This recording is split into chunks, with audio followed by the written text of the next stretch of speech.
नमस्कार दोस्तों, स्वागत है आपका हमारे YouTube चैनल पूजा 7 स्टोरीज में।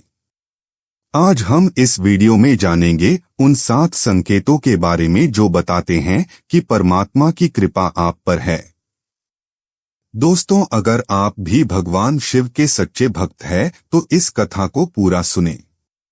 इसे पूरा सुनने से आपकी हर मनोकामना पूरी होगी। और आप सभी लोगों से अनुरोध है कि कृपया करके वीडियो को पूरा देखें और वीडियो को लाइक और शेयर जरूर करें और चैनल को सब्सक्राइब करें। परमात्मा की कृपा के बिना संसार में कुछ भी संभव नहीं है। परोपकार मनुष्य का प्रथम धर्म है। दूसरों का अहित करने से बड़ा कोई पाप नहीं है। जो मनुष्य परमार्थ में जीवन व्यतीत करता है वह स्वतः भगवान के समीप रहता है। परमात्मा की कृपा के बिना संसार में कुछ भी संभव नहीं है। भगवान के लिए भक्त से बढ़कर कोई नहीं होता है, क्योंकि भक्तों की चिंता भगवान करते हैं। उन्होंने ब्रह्मा द्वारा की सृष्टि के निर्माण का वर्णन सुनाते हुए कहा कि मनु महाराज सृष्टि के प्रथम पिता हैं। उन्हीं की संतान होने के कारण हम मनुष्य कहलाए। भागवत सुनना जीवन में अमृत के समान है। ईश्वर ने हम सभी को मानव जीवन देकर संसार में भेजा है। हम सभी को पुण्य और पाप का ज्ञान होने के बाद भी ईश्वर को भूलकर भौतिक संसाधनों में जीवन व्यतीत करते हैं। ईश्वर की भक्ति से ही जीवन में सफलता व पुण्य प्राप्ति के अवसर प्राप्त होते हैं। जीवन में कभी कभी कुछ ऐसी चीजें हो जाती हैं जिन्हें देखकर ऐसा लगता है कि मानो हम पर कोई दैवीय कृपा बरस रही हो। ऐसे में सारे काम निर्विघ्न होकर पूरे होते जाते हैं। व्यक्ति हर वक्त खुश रहता है और उसके आसपास एक सकारात्मक वातावरण महसूस होता है। भविष्य की कोई फिक्र उसे नहीं सताती, क्योंकि उसमें इतना आत्मविश्वास भर चुका होता है कि उसे लगता है कि भविष्य में भी वो कुछ भी कर सकता है।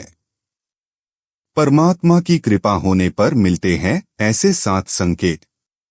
पहला संकेत, भगवान शिव की ऊर्जा।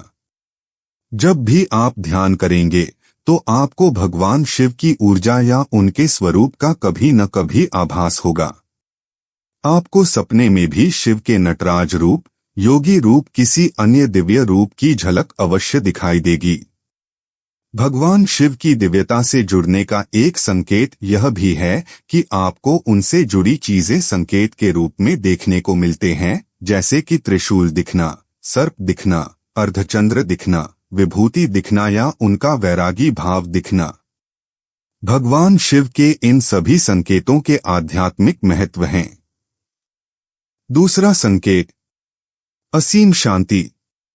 शिव के सानिध्य में आपके अंदर आध्यात्मिक बदलाव शुरू हो जाते हैं। आपको असीम शांति महसूस होने लगती है। आपकी आध्यात्मिक समझ और खुद के प्रति जागरूकता बढ़ने लगती है। आप पूर्णता की ओर बढ़ने लगते हैं और उस उच्च ऊर्जा शक्ति से कनेक्ट करने के लिए खुद को जागृत करने लगते हैं। कुंडलिनी का जागृत होना भी भगवान शिव की ऊर्जा के करीब ही ले जाता है। तीसरा संकेत, सही मार्ग। भगवान शिव संहारकर्ता माने जाते हैं। जब आपके अंदर बुराइयों का, नकारात्मकता का और डर का नाश होने लगे और आप सही मार्ग पर चलने लगे तो समझ लें कि भगवान शिव का हाथ आपके ऊपर है। चौथा संकेत, आंतरिक ज्ञान। जब आपका आंतरिक ज्ञान और अनुभव बढ़ने लगे तो इसे भी एक संकेत समझें। जैसे जैसे आप भगवान शिव के और करीब पहुंचेंगे, आप में संदेह का भाव खत्म होता जाएगा और आपको अपने अंतर्मन की आवाज सुनाई देने लगेगी। आपको अपनी आध्यात्मिक यात्रा को आगे बढ़ाने के लिए उनका मार्गदर्शन मिलता जाएगा। अब आपको अपना सामान खोने का डर नहीं रहेगा। आपको मौन रहने में बहुत आनंद आता है। माफी और माफी आसानी से मिलती है और आप इसे खुलकर देते हैं।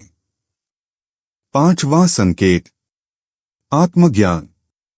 भगवान शिव की उपस्थिति आपको आत्मज्ञान देती है। आप अपने फोकस और स्पष्टता में गहरे बदलाव का अनुभव करते हैं। आपकी चेतना जाग जाती है, विकर्षण दूर हो जाते हैं और आप उच्च सत्य की खोज की ओर प्रेरित होते हैं। दर्द और खुशी अब आपको प्रभावित नहीं करते हैं और अपनी भावनाओं को नियंत्रित करते हैं। छठा संकेत, प्रकृति के और करीब। भगवान शिव की दिव्यता के साथ आप प्रकृति के और करीब हो जाते हैं। हर जीवों के प्रति आपकी करुणा और आत्मीयता बढ़ जाती है। आप ब्रह्मांड में मौजूद हर जीव, आत्मा और ऊर्जा के प्रति सजग हो जाते हैं। आप संपूर्ण सृष्टि को अपना घर मानने लगते हैं। सातवां संकेत, मंत्रों का जाप करना। आध्यात्मिक यात्रा में शिव से जुड़े कई ऐसे अभ्यास हैं जिसे आध्यात्मिक लोग करते हैं, जैसे उनसे जुड़े मंत्रों का जाप करना। आपकी जागरूकता और रुचि भी शिव से जुड़ी पूजा और अभ्यासों में बढ़ जाएगी। हिंदू धर्म में मंत्र उच्चारण का विशेष महत्व है। ऐसा माना जाता है कि मंत्रोच्चारण से प्रसन्न होकर भगवान अपने भक्तों की सभी मनोकामनाएं पूरी करते हैं। आपने गौर किया होगा कि मंत्रों के जाप के बाद या किसी भी पूजा पाठ के दौरान जल का छिड़काव किया जाता है। जो व्यक्ति परमात्मा की भक्ति करता है वह भक्त होता है, और जिसके संग आने पर भगवान की भक्ति का रंग लग जाए वह महान भक्त होता है। संत किसी वेशभूषा का नाम नहीं है, भीतर का वैराग्य ही संत का लक्षण है। संत तो सिर्फ परमात्मा की कृपा से ही मिलते हैं। संत वह दर्पण होता है जिससे जीव परमात्मा का दर्शन कर सकता है। भजन के लिए अनुकूल समय की प्रतीक्षा नहीं की जाती है, उसके लिए कोई भी समय अनुकूल है। जब मनुष्य भक्ति पथ पर आगे चलता है तो उसे अनेक बाधाएं मिलती हैं, लेकिन ईश्वर की कृपा से ही वह दूर भी होती हैं। उसकी कृपा से ही व्यक्ति में सभी प्रकार के सद्गुण आते हैं और उसके विमुख होने पर उसमें सभी प्रकार के दुर्गुण आ जाते हैं। इस तरह के हैं संकेत जो बताते हैं कि ईश्वर की हम पर विशेष कृपा है। ज्योतिष विशेषज्ञों की माने तो जो लोग देवी देवताओं की पूजा पाठ करते हैं, मंत्रों का जाप करते हैं और अच्छे कर्म करते हैं, उनसे देवी देवता अत्यंत प्रसन्न रहते हैं और अपनी कृपा बरसाते हैं। ये संकेत बताते हैं कि आपसे देव अत्यंत प्रसन्न हैं। दोस्तों, अगर आपको ये वीडियो अच्छा लगा तो कृपया करके वीडियो को लाइक और शेयर जरूर करें और चैनल को सब्सक्राइब करें। धन्यवाद। ओम नमः शिवाय।